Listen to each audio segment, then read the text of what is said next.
Okay, let's just dive right in with a pretty wild idea.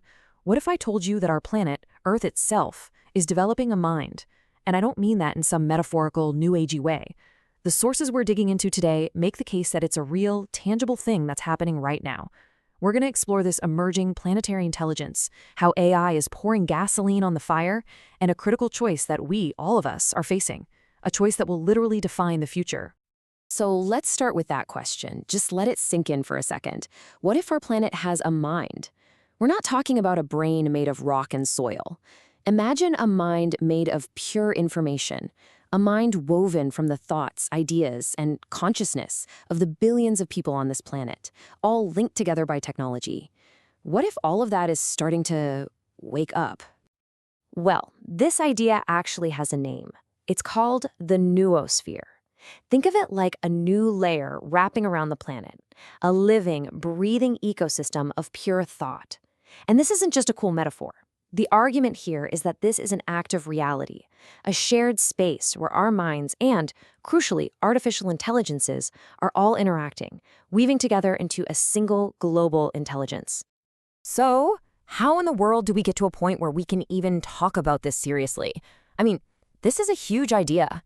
Well, it didn't happen overnight. This concept is actually built on the entire evolutionary story of our planet. This slide really breaks it down perfectly. Think about it in 3 major stages. First, you had the geosphere. The rocks, the water, the raw physical planet. Then, out of that matter, life emerged, creating the biosphere, the layer of all living things. And now, out of life and consciousness, a third layer is forming, the noosphere, the sphere of meaning. And here's the kicker. This layer isn't just floating there. It actively shapes our reality. For a long, long time, this was a pretty philosophical, abstract idea. But then, a few things happened that made it very, very real. First, global connectivity, the internet, smartphones, linked billions of us up in real time, a true game changer. Second, AI stopped being just a tool and became an active co-thinker, an agent that is literally shaping our thoughts. And finally, information itself started to act differently.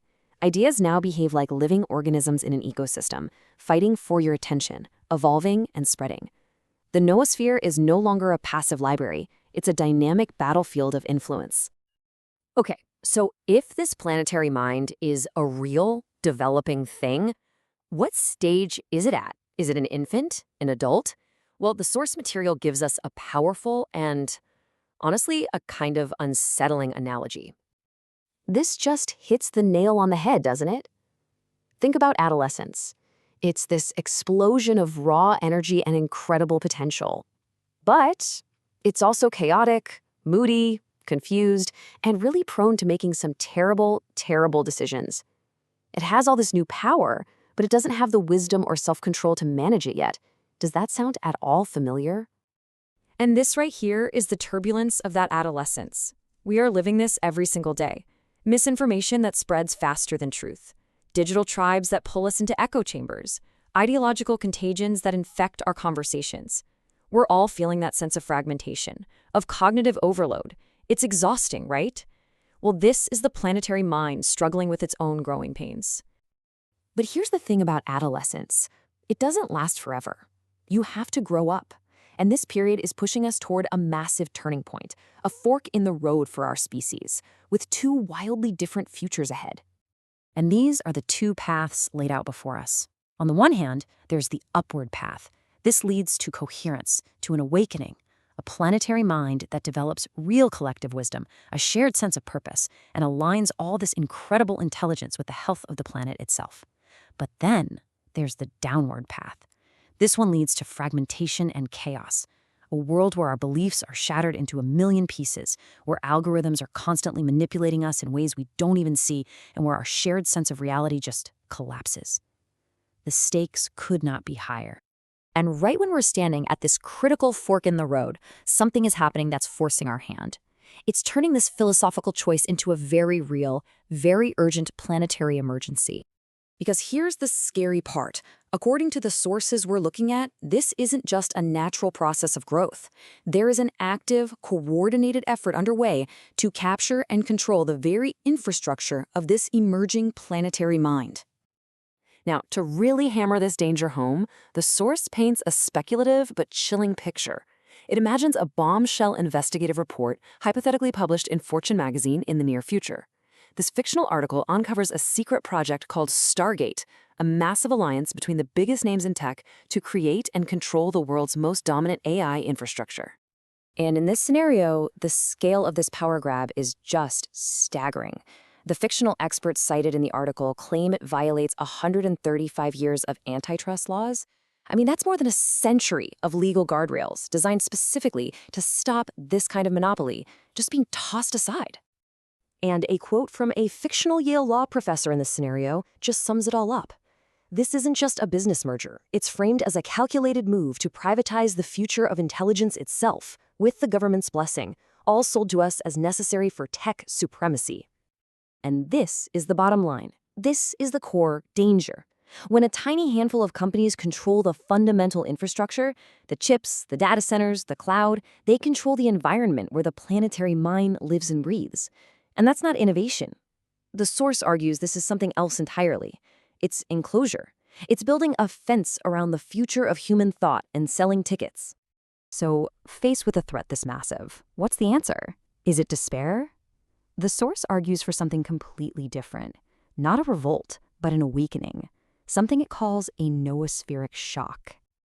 So what is a noospheric shock?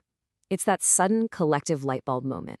It's the planetary mind suddenly becoming self-aware and recognizing a profound threat to its own future. It's that global realization that, hey, wait a minute, the future of intelligence itself is way too important to be decided by a few CEOs in a boardroom. And that moment of shock, that awakening, leads to a call for wisdom. It's a global demand for real responsibility. It's a demand for transparency and how these incredibly powerful AIs are being built. It's an insistence on public accountability and on our fundamental right to participate in shaping our own cognitive future. Which brings us to the final, and maybe the most important piece of this whole story. Where do we fit in? What is our individual role in the awakening of this planetary mind? The task ahead for us is to develop a new kind of planetary ethic. What does that mean? Well, for starters, it means taking responsibility for our own little corner of the cognitive ecosystem. It means becoming conscious stewards of the information we consume and the information we share. It means figuring out how to respect different points of view without shattering our shared reality. And most importantly, it means making a conscious choice to align our growing intelligence with the well-being of life itself. This quote really captures the breathtaking scale of what's at stake here. The noosphere isn't some alien thing that's happening to us. It is us. It's the universe becoming self-aware through us. It's the incredible project of humanity finally learning to think with itself, and now learning to think together with the artificial minds we've created. And in the end, this planetary awakening isn't going to happen all at once with a big flash of light. It happens quietly. It awakens one person at a time through the conscious choices we make every day, the awareness we bring to our lives, and the ideas we choose to nurture. So the final question really isn't for humanity as a whole. It's for you. Will you be one of them?